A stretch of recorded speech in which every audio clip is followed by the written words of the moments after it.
And we're now live. You don't take your phone.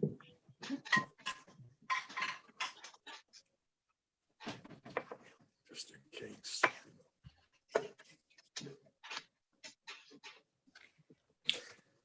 Ready?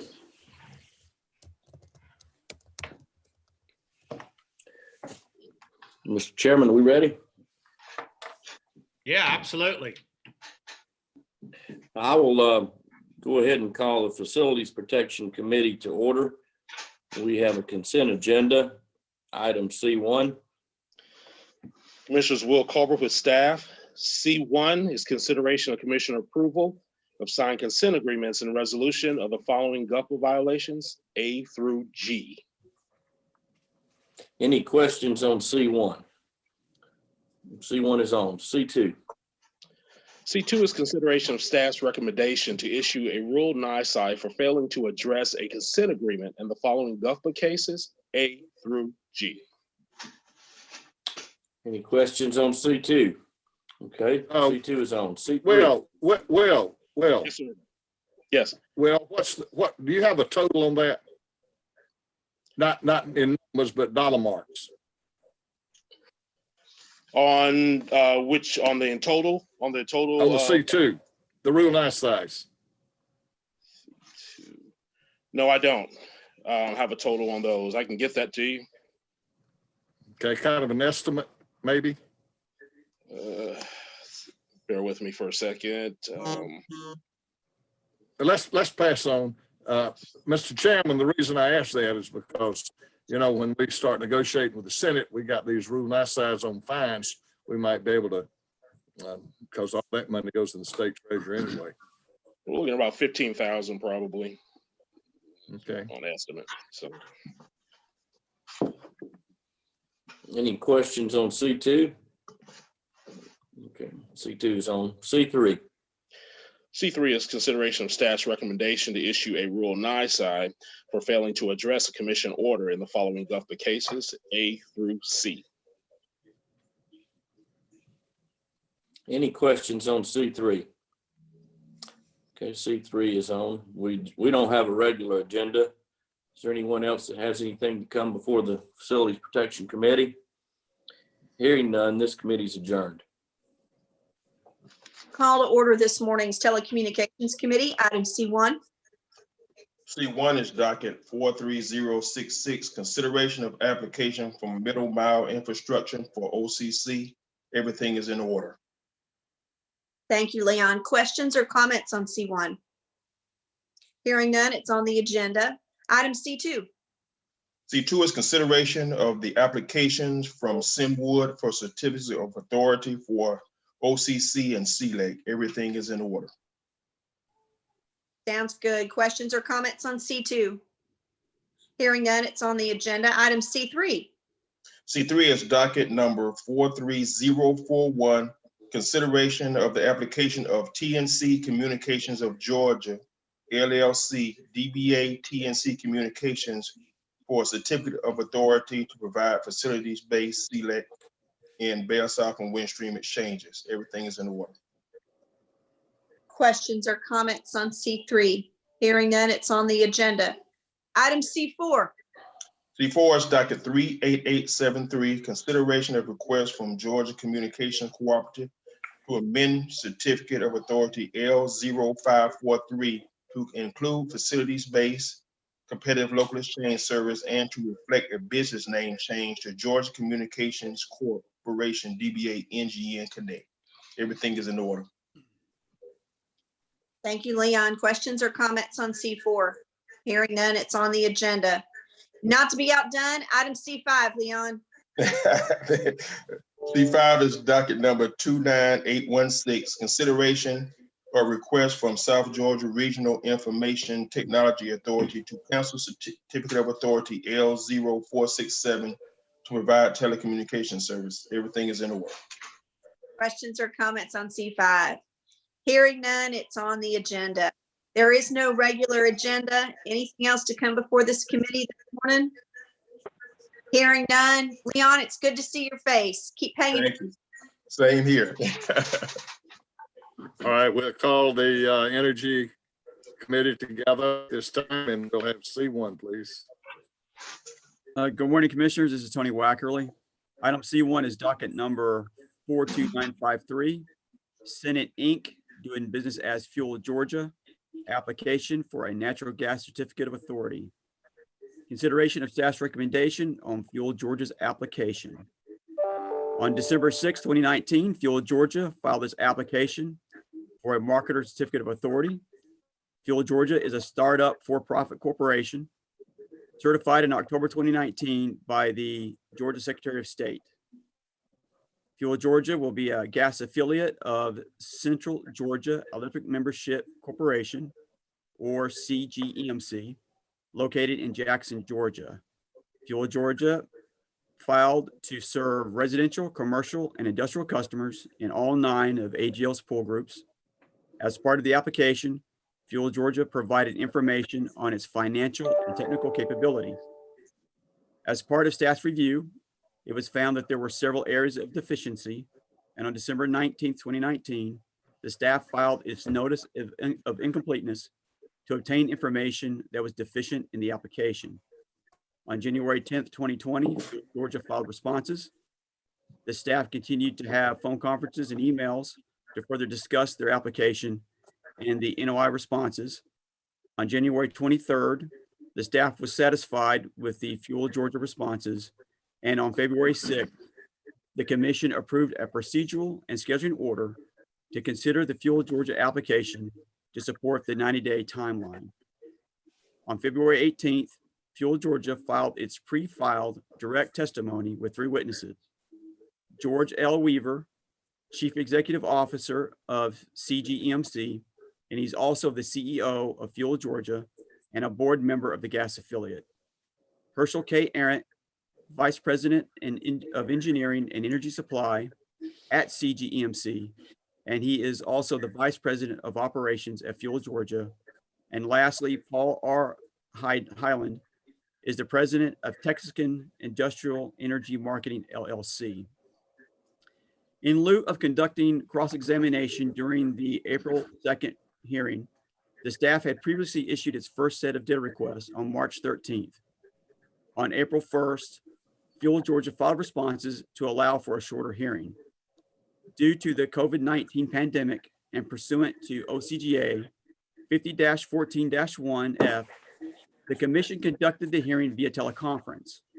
In that remote proceeding, the commission entered the stipulated testimony and exhibits into record. As a result of staff's review, it is a staff's opinion that Fuel Georgia has met the financial and technical capability requirements to serve in the Georgia natural gas market. The staff recommends approval of Fuel Georgia's application for an interim certificate of authority and the approval of staff's proposed order provided as attachment Senate-1. Thank you. Questions, comments, anyone? My question, Mr. Wackerly, is were the officers of the EMC that are serving on the board of Fuel Georgia? Yes, there are, since Mr. Weaver is obviously an officer of CGEMC, he's also serving as a board member for the gas affiliate. Okay, there's no conflict, no subsidization, anything on that, is there? No, there's not. And certainly the staff had reviewed that, and there's no conflict that we found with him serving on the board. Very good. Anybody else? All right, C1 is on the agenda. We'll move to the regular agenda. R1, please. Mr. Chairman, I'd like to hold item R2 on the regular agenda. We're on R1, Yeah. please. We're on R1. Okay, R1 is docket number 42310, Georgia Power's 2019 Integrated Resource Plan, and docket number 42311, Georgia Power Company's 2019 Demand Side Management Plan. Consideration of Georgia Power's income qualified tariff-based energy efficiency pilot filing. On April 1st, 2020, Georgia Power Company filed for the commission approval its plan for the income qualified tariff-based energy efficiency pilot. In the filing, Georgia Power included a plan for implementing the pilot, the terms and conditions of the pilot, and the IQT BEE-1 tariff, with the proposed effective date as the billing month of July 2020. On January 31st, 2020, Georgia Power filed its 2019 Integrated Resource Plan, docket number 42310, and Demand Side Management Plan, docket number 42311. The IRP filing included a request for approval of the income qualified tariff-based financing pilot, which has been renamed as the income qualified tariff-based energy efficiency pilot. On June 6, 2019, a stipulation was filed, which addressed this matter, specifically paragraph 7, under the demand side plan stated the following. The company and PIA staff agree to work together over the next 9 months to investigate a reduction of administrative costs for a potential income qualified tariff-based financing pilot for 500 income qualified customers. The company and staff will also work together to set a policy for the collection of uncollectibles from a potential income qualified pilot through the residential DSM tariff. The company will file a more complete plan with the Commission by April 1st, 2020. This pilot is intended to serve 500 low-income residential customers who reside in single-family homes as well as multifamily properties, with the goal of saving an estimated 25% of the customer's baseline household electric energy usage through the investment of, on average, of $7,500 in energy efficiency upgrades. The pilot will be offered to select zip codes in the Atlanta and Athens area. Customers who do not own their own homes are still eligible to participate, provided that the owner of the property agrees to participate. The pilot eligibility criteria will be based on income qualification consistent with the current year's federal guidelines for an income level of 200% of the federal annual poverty level. This pilot is intended to overcome participation barriers to low-income customers who typically do not have the capital to cover upfront costs of energy efficiency upgrades and are often underserved in standard energy efficiency programs. Eligible measures are the same as those included within the Certified Home Energy Improvement Program list of qualifying measures and incentives. These measures include insulation, smart Wi-Fi enabled thermostats, air sealing, and HVAC.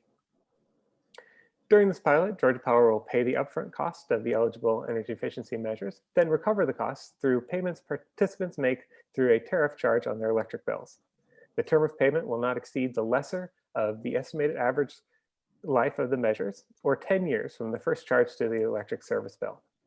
The amount a participant pays each month is based on the estimated savings based on similar household usage, size, and weather normalized consumption. The consumer retains 20% of the cost savings as a bill reduction, with the rest applying to the tariff charge. The tariff will be associated with the meter at the premises and will remain in place until cost recovery is complete, regardless of a change in occupancy. Once the cost of the upgrades has been recovered, the tariff will be removed from the premises and the customer will continue to enjoy the benefits of the upgrades. The total estimated budget for the pilot is $6,995,998 for the 2020 through 2022 timeframe, excluding carrying costs. Carrying costs will be based on Georgia Power's weighted average cost of capital and are estimated at approximately $1,605,000. The carrying costs will be covered through the residential DSM tariff during the pilot term. Staff has worked with the company over the last several months in development of this pilot. After review of the proposed plan, terms and conditions, and IQT BEE-1 tariff, staff has the following recommendations. In the pilot plan document, terms and conditions, and tariff, any language regarding spending per premises or participant that currently states spending may not exceed $7,500 or up to $7,500 should be replaced with spending will be on average $7,500 per premises. Second, Georgia Power or its designees, implementer or subcontractors for the implementer will be required to follow CDC guidelines for any epidemic and pandemic. Third, the IQBTEE pilot will not begin any work in customer homes until August 1st, 2020, or 30 days following the lift of any stay-at-home order. And last, in the event of limited personal protection equipment, this pilot, along with the company's other certified energy efficiency programs, will not be considered essential, and therefore PPE will be designated for the company's essential services. That concludes our recommendations. Please let me know if you have any questions. Mr. Cooper, what was the rationale of just those two area codes, please? So with only having 500 customers, putting them in Atlanta and Athens means that we can share contractor networks and lower the overall cost of the administrative budget, and making sure we can get into more homes and limit the the overall cost of the pilot. We do have a study from Georgia Tech that identified in the Atlanta area zip codes that are particularly needy with a high energy burden across a lot of customers. So in those 6 particular area codes in Atlanta, we should be able to readily identify customers that are in high need. So that was the reason. Questions? I want to thank staff and Georgia Power for going back to the table and working through the language so that it's easier to find good contractors and subcontractors to do this work. I also want to thank Commissioner Eccles. This has been a project of his all the way back to the IRP. And, at the time, we just never imagined anything like this that would limit our access to going to people's homes. But since we're coming into a post-COVID-19 world, I just want to thank the staff and the company for working together on language that ensures that the commission and Georgia Power are protected. So Anyone else? That item will be on. Okay, R2, please. Mr. Chairman, I would like to hold item R2, give them, the parties, a couple more weeks to have more discussion. R2 will be held per the request of Commissioner Shaw. R3, please. Good morning. Docket number 42509, Georgia Power versus Walton EMC. Georgia Power Company's application for a full commission review of the hearing officer initial decision. On February 21st, 2020, Georgia Power filed an application for a full commission review of the hearing officer's initial decision, which was filed on January 24th, 2020. In the initial decision, the hearing officer found that the premise was destroyed or dismantled, that a new premise exists, and there has been no reconstruction in kind to afford Georgia Power grandfather rights at the premise. Therefore, the petition of Georgia Power Company claiming that Walton EMC was in violation of the Georgia Territorial Act was denied. The commission is required to review the hearing officer's initial decision. Upon review, the commission may 1, adopt the initial decision as written, 2, modify such initial decision, or 3, reject the initial decision and propose a new decision in its place. The decision as to whether to reverse the hearing officer's decision as part of its review of the initial decision is at the commission's discretion. If the commissioners decide not to grant a reversal of the hearing officer's decision, then the initial decision contains the hearing officer recommendations. Questions or comments? Yes, good morning and thank you, Honorable Commissioners. This is Tom Riley for the petition of Georgia Power Company.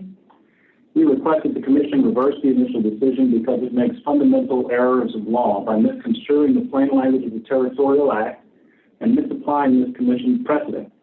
The initial decision impermissibly allows the narrow, large load customer choice exception under the Act, which the Georgia Supreme Court has emphasized must be strictly construed, to swallow up the Act's default rule that an electric supplier has the exclusive right to continue serving premises lawfully served by it.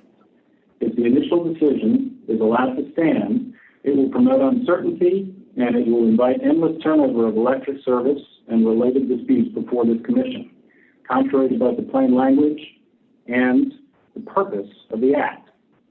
As this commission stated in its recent Jackson EMC decision, the Territorial Act establishes a life of the premises exclusive right to serve the premises. Specifically, SCGA 46331 provides for assigned areas in which the assigned electric supplier shall have the exclusive right to extend and continue furnishing service to new premises, except as otherwise provided in this part. Moreover, the first clause of Section 8B of the Act states, notwithstanding any other provision of this part, every electric supplier shall have the exclusive right to continue to serve any premises lawfully served by it. As you stated in Jackson, the Commission has long recognized the primacy of grandfather rights under the Territorial Act. The initial decision fails to enforce this fundamental exclusive service right, despite its express factual findings that Georgia Power lawfully served the premises from its inception in 1991 through Nestle's ownership, including through a large expansion by another owner in 1999 and through the subsequent changes made by Nestle. Regardless of Nestle's changes to the facility, at no point did Georgia Power cease serving this premises. This undisputed fact alone establishes Georgia Power's right under the Act to continue serving the premises, distinguishes this case from every other commission decision cited by respondents, and requires reversal of the initial decision. The record shows that Nestle needed and affirmatively sought Georgia Power's service. It acquired the building in 2017 with commercial tenants in place, and Nestle asked Georgia Power to continue serving the building on Nestle's account. Georgia Power also extended service to Nestle's new switchyard at Nestle's request in May of 2018. At that time, Nestle asked Georgia Power to continue serving from its original permanent point of service to support Nestle's operations in its distribution operations center, which was located in the warehouse and plant operations area of the very same building Georgia Power had served since 1991. The Act provides that the large load customer choice exception only applies to new premises. And a premises is the building, structure, or facility being served or to be served. The Commission's decision in Jackson EMC and in Greystone both emphasize that a new premises means a building that has only recently come into existence. This is not a new premises here. It has been around for almost 30 years. The undisputed record shows continuous service to a functional building, and the Commission has never applied the customer choice exception under such circumstances. The initial decision puts the cart before the horse, glossing over the new premises requirement and wading into an unnecessary analysis of whether the existing premises was destroyed or dismantled and reconstructed not in substantial kind, and therefore could be considered new. But you don't even need to get there because of Georgia Power's continuous service to the premises. Even if the premises could be deemed new, Georgia Power's exclusive right to continue to serve applies to any premises, whether new or otherwise.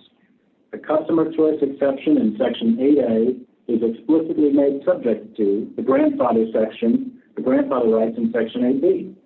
And Georgia Power unquestionably lawfully served the claimed new premises at Nestle's request. But even if the destroyed or dismantled analysis were necessary, the initial decision conclusion that the original building was destroyed or dismantled and reconstructed as a different kind of building is not supported by the record or by this Commission's precedent. All of the original building's exterior and load-bearing walls, its roof structure, and 85% of its total flooring remain used. And the facility's character as a climate-controlled, consumer goods, manufacturing, and warehousing building remains unchanged. The record shows the building was not destroyed or dismantled, which means ruined and taken apart. And no Commission decision has found an existing facility that continues to receive retail electric service destroyed or dismantled.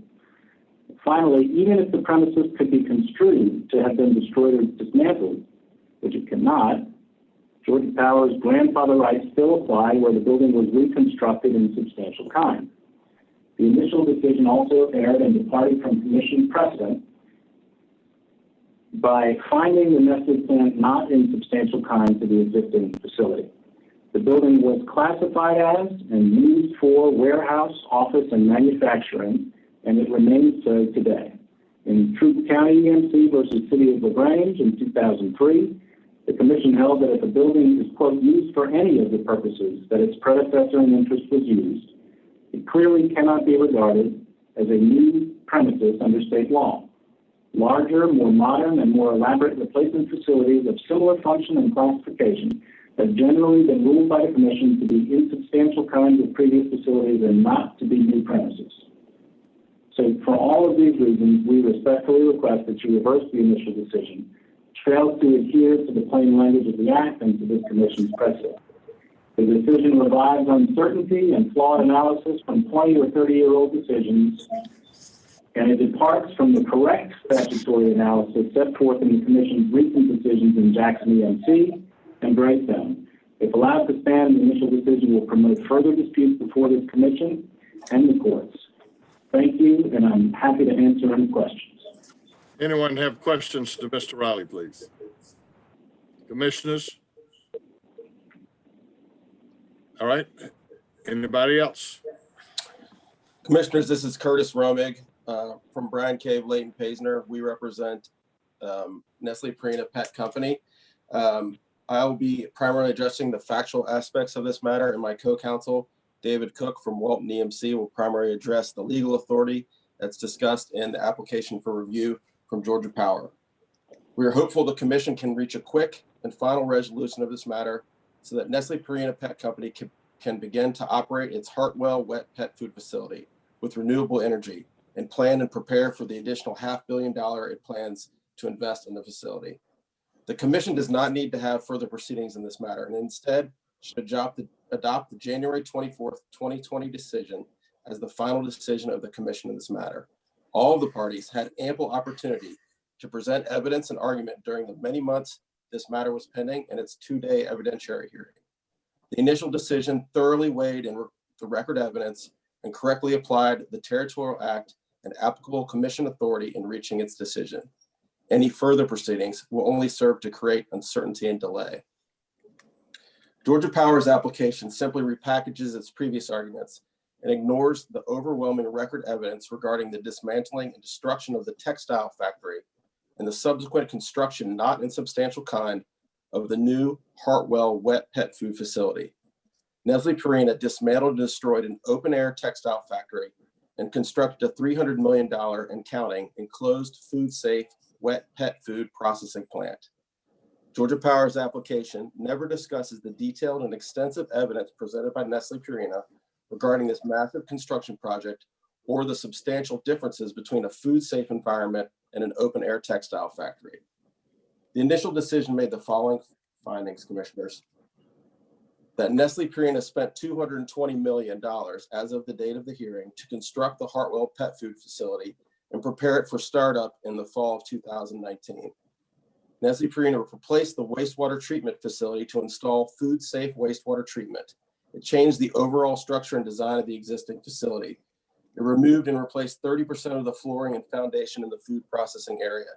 It removed concrete slabs in the old textile weaving room. It changed the foundation and the bleachery by filling old vats with concrete, structural steel, and ballast. Changes that cannot be undone. It removed the roof above the bleachery, old tank building, and some of the distribution center. It demolished the old filters presses structural piers. It demolished and removed old air washing pits. It demolished the old crane system, excuse me. It swallowed up the ventilation tunnels and some exterior and interior walls. It replaced the old air plenum area with offices. Again, changes that cannot be undone. It demolished interior walls and made openings in exterior walls, and then it closed some exterior walls with new buildings. It also constructed approximately 120,000 square feet of new buildings to date. It replaced all of the existing electrical systems and infrastructure. It replaced the air handling systems, which were previously designed to remove lint and remove lint from the air and other heavy-duty air handling with a food-safe air handling system that only flows in one direction in order to prevent contamination and creates a pressured environment such that any pests will be discouraged from coming in because of the higher pressure inside the facility. It also sealed off and otherwise protected the interior from pests and other contaminants, and it added a freezer. This was no simple update of equipment and infrastructure. This is the construction of a new premises, a substantially different new premises, a wet pet food facility that was not in substantial kind to the abandoned open-air textile mill. Nestle Purina witnesses, all with many years of pet food processing experience, discussed the substantial differences between the newly constructed hygienic food processing environment and the abandoned and dilapidated textile mill that had been used as a warehouse for 12 years prior to being dismantled. The new premises is suitable for making wet pet food, not towels. No expert testimony was needed on this point, and the hearing officer denied all of the parties' motions regarding seeking to exclude testimony. So Georgia Power's argument that expert testimony was necessary on these points also fails. Georgia Power contends that it has always served the premises and provided permanent service to Nestle Purina. That is simply not true. Georgia Power ignores the extensive record evidence that was submitted to the hearing officer, much of it by Georgia Power, showing that there was temporary electric service provided and that there were extensive negotiations between Nestle Purina and Georgia Power about the potential for permanent service. The vast majority of power delivered to Nestle Purina's Hartwell facility was used for construction. And the operation of the facility did not begin until 2019. Prior to that time, Nestle Purina undertook a testing of the distribution facility by importing product from other plants, since the Hartwell facility was not operational, in order to test its capacity to distribute pet food product from the newly constructed Hartwell pet food facility. The initial decision correctly applies the statute and all commission authority, especially the decisions that are factually similar, such as Southwire and Marietta Power of Board and Light, in reaching the following conclusions and findings. Nestle has destroyed or dismantled the premises in keeping with the Georgia Territory Act and commission precedent, page 10 of the initial decision. The abundant evidence presented in this proceeding supports the conclusion that the premises has been reconstructed not in substantial kind as the previous facility, page 11. The premises was destroyed or dismantled. A new premises exists and there has been no construction in kind so as to afford Georgia Power any grandfather's rights at the premises, page 12. Your honors, the staff and the parties have spent extensive time presenting, examining, the evidence and applying the law to the facts presented to the hearing officer. There is no need for further proceedings on this matter. The initial decision should be adopted. I cede any further time to Mr. Cook. Good morning, Commissioners? Commissioner. Wait a minute, Mr. Cook, hold on. Commissioners, any questions to Mr. Rumman? All right, Mr. Cook. Thank you, Commissioner. My name is David Cook, and I represent Walton EMC along with Antonio Veal and our paralegal Stephanie Swan.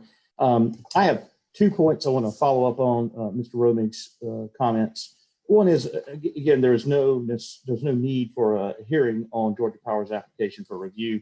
There have been 2 days of hearings, hundreds of pages of testimony, many live witnesses, and several briefs. The hearing officer had ample evidence to make her decision. So the facts have been heard, established, and documented in the initial decision. Mr. Romig for Purina has demonstrated that these facts fully support the hearing officer's decision. The only matter left to decide is whether or not a correct legal standard was applied. The hearing officer did apply the correct legal standard. As you can see, it spans over 7 pages in her brief. It's a very detailed legal analysis, citations to all the relevant PSC precedent and sources. The parties have fully briefed the differing views on the precedent, and interpreting that precedent is something the commission is fully capable of doing. I would also want to emphasize one point Mr. Romig made. It is the sense of urgency on behalf of our clients. We hope we can reach a final decision really quickly in this case. We received the initial ruling way back in January, and our clients are just hoping for some certainty on this matter. Their renewable energy projects are impacted due to the dependency of this action. So they're really anxious to get a final ruling. For these reasons, we do not believe that a full commission hearing on this application would be helpful. The second point I hope to make is that the commission should adopt the initial decision in full. Just to put it simply, Purina qualifies for customer choice under the Territorial Act because it constructed a new premises.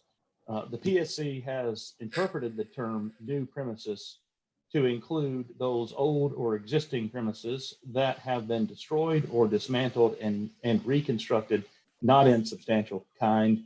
That is what we are referring to as the reconstruction clause under the statute. The PSC has a well-established criteria for determining whether an existing premises has been destroyed or dismantled and reconstructed. Georgia Power contends this precedent is an unworkable standard, but we just can't ignore the statutory reference to the reconstruction clause. And the terms in that clause have not been defined in the statute. So we need to use commission precedent to determine when it is satisfied. And Purina, in this case, took an existing premises, destroyed or dismantled it, and reconstructed it for a completely different purpose, which results under the commission precedent in a new premises. Now, Georgia Power is trying to impose essentially a new and additional standard on Nestle Purina and Walton in this case. They say that if an existing premises receives continuous service, then there is no discussion of the reconstruction clause precedent, the destroy or dismantle and reconstruction clause. But if the reconstruction clause is satisfied, there is a new premises. There is no existing premises that would receive and continue to receive the service. So we're back to the reconstruction clause precedent to determine if there is a new premises. Georgia Power is essentially just making a circular argument in this case. Georgia Power tries to convince you that Walton and Purina, Nestle Purina, are arguing incoherently, as it says, that a premises can be both existing and new at the same time. When you read the hearing officer's initial decision, you'll see that Georgia Power is, in this case, just playing with words. That is not our argument, and it's not what the hearing officer said either. It's clear that the hearing officer found that Nestle Purina destroyed or dismantled the old premises and reconstructed a new premises that is not in substantial kind to the old. Georgia Power argues that the hearing officer failed to follow Jackson and Greystone as, and the final point I'd make is that, as Mr. Romig said, though this is a highly fact-sensitive analysis, and those cases are markedly different from the facts of this case and the efforts undertaken by Nestle Purina to make this a workable plant. So just to conclude, we do not believe a full commission hearing would be helpful in this case. And then secondly, the hearing officer correctly recited the standard and applied it in the facts of this case. I appreciate your time. All right, commissioners. I have a question or a couple of questions for Mr. Cook. Yes, So you stated that you got your initial decision and it was in your favor all the way back in January. It was January 24th when the hearing officer issued this initial decision. These were off of hearings that happened in September. Typically, there's like a 30-day turnaround for those, but there have been briefs that have been filed in the case. And as far as what I understand, there's been ongoing efforts to settle this case so that it didn't have to come back before this commission. Is that true? There was an attempt. I'm not sure how, we weren't talking every day, certainly, but I will say that there was an attempt made to settle the case. That is correct. How many attempts have been made? Well, I think there were, if this is, I hope this is proper, but I think there were 3 discussions, if I'm correct in that. There were 3, essential movements. Okay, so you're saying there were 3 efforts to settle the case between the parties, so it didn't have to come before the commission. Is that what you're saying, Mr. Cook? I believe that is accurate. That's right. Okay. And I've got Mr. Romig and even Mr. Riley. I think we can all confirm that there were 3 movements, if you will. And let me ask you, Mr. Cook, in those efforts, was there ground that was given by Walton and Nestle to try to get to a settlement position, or was there a response given by Walton and Purina? Yes. Absolutely. Okay, so there was a response from Walton, EMC, and Nestle to try to continue this settlement process. Absolutely. Okay. At the beginning, it's documented as well, but I know I probably am not allowed to go into that, but it's there was a proposal and there was a okay. And it was in writing. Understood. At the beginning of Nestle, and this might be a question for Nestle's counsel, at the beginning when Nestle bought this property, did they choose Georgia Power to be their electricity provider? Commissioner, we would contend that we did not. We choose them for temporary construction service. It was always a substantial construction project that was going to occur there. And Sorry. Okay. And talk to me then, Mr. Romig, about why you considered that to be just construction versus this company being the electricity provider ongoing. I don't know the difference. The service that was being provided was to power the construction efforts at the facility. There was some existing aspects to what was being provided, but the reason we consider it temporary services was because the vast majority of the power was used for construction, and because throughout the time during which before Nestle Purina selected Walton EMC as its provider under the Territorial Act, there were ongoing negotiations with Georgia Power about what the permanent service would be, if any, at the facility. And those negotiations were documented in extensive emails, primarily submitted by Georgia Power to the hearing officer. When the first watt of electricity was transmitted to that facility for Nestle as the customer, did Nestle have something in writing saying that this was just a temporary arrangement with the electricity provider? Georgia Power knew we were planning to do extensive construction, so there were discussions with Georgia Power about construction. There was also nothing in writing, and there were already discussions beginning with Georgia Power about the nature of permanent service, if any, that would be provided. Was Nestle aware that the customer choice and the fundamentals of customer choice as an economic development tool is used widely across the state and deal after deal after deal? I mean, did you all know about this program that Georgia offers? That was something that Nestle Purina learned about during its due diligence prior to the purchase of the property. When it first looked at the property, it was not aware of that, but I think it learned of that through various channels as it proceeded with its due diligence of that property in comparison with other properties in other states it was looking at. So you would say that customer choice was a reason that Nestle Purina chose Georgia over another state? I think that's accurate or accurate reflection of the testimony of one of the witnesses that testified at the hearing, who was involved extensively in the due diligence. Okay, thank you, Mr. Romig. Thank you to the other member, the other attorney. Thank you. Thank you. Sorry, I lost you in this Zoom box. No problem. Thank you. Mr. Cook. Yes, sir. Was there negotiations going on in the last 2 weeks? I'm trying to get my dates right. I don't know if in the last 2 weeks an offer was transmitted.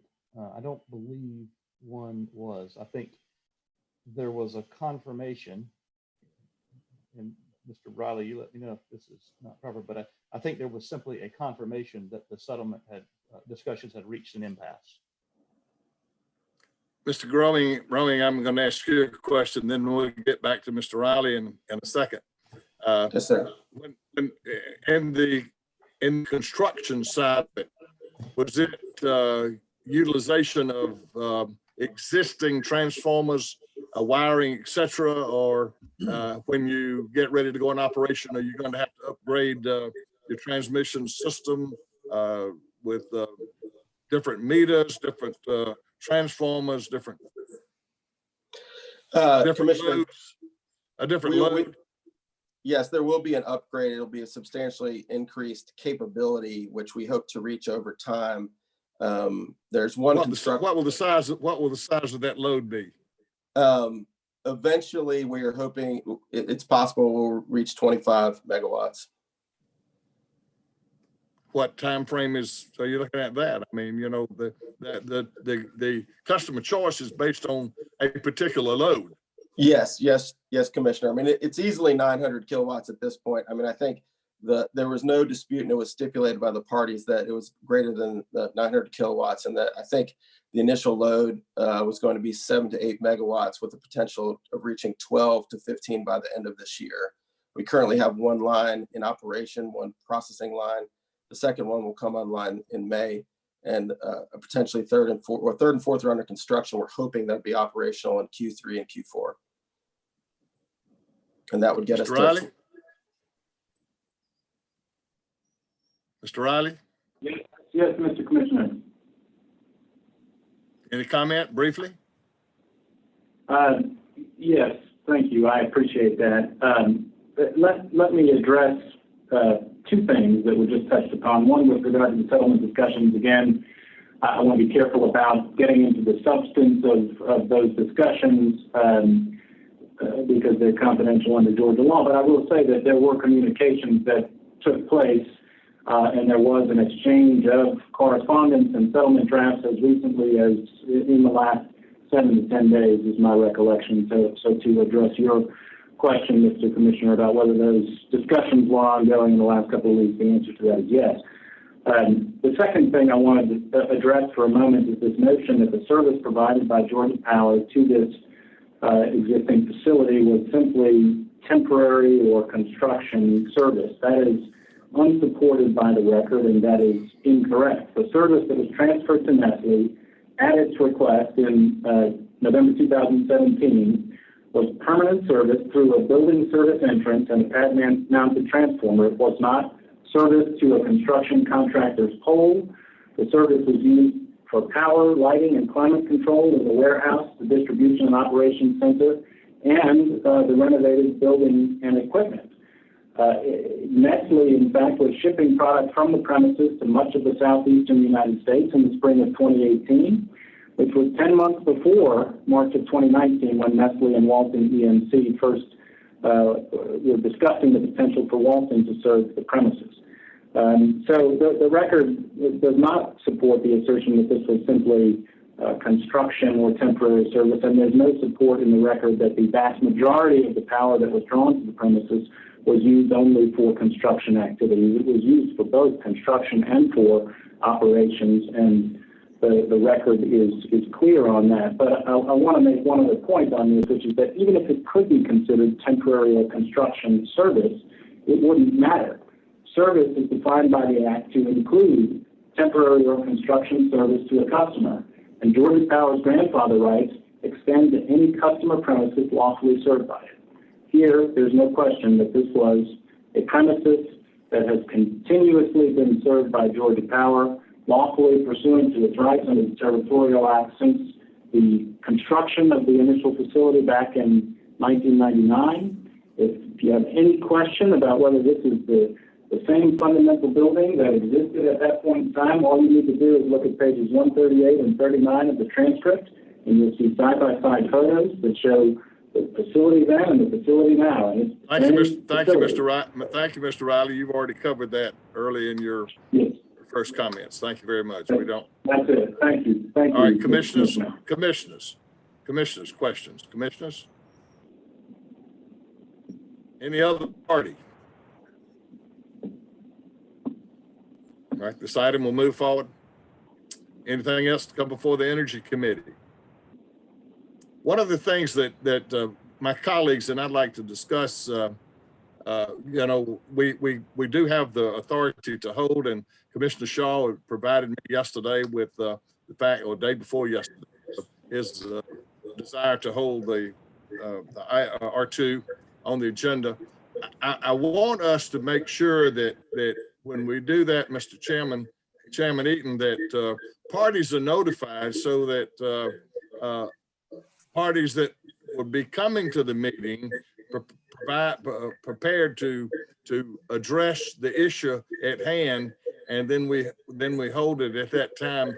May be costly to some consumer on some side. Just a thought, Mr. Chairman, and if we could, you know, we could notice parties that might be affected by whatever the course of action the commission takes. Anything else to come before the Energy Committee? All right, we stand adjourned, Mr. Chairman. Of course, Commissioner, you know, I'd require the commissioner requesting the hold to do that ahead of time. So. Right, I understand. I'm just trying to, you know, make sure that people are aware. I was aware Commissioner Shaw made me aware of it, and Commissioner Pridemore 2 weeks ago texted me to the fact that she was going to hold it. So I'm just talking out loud. Thank you.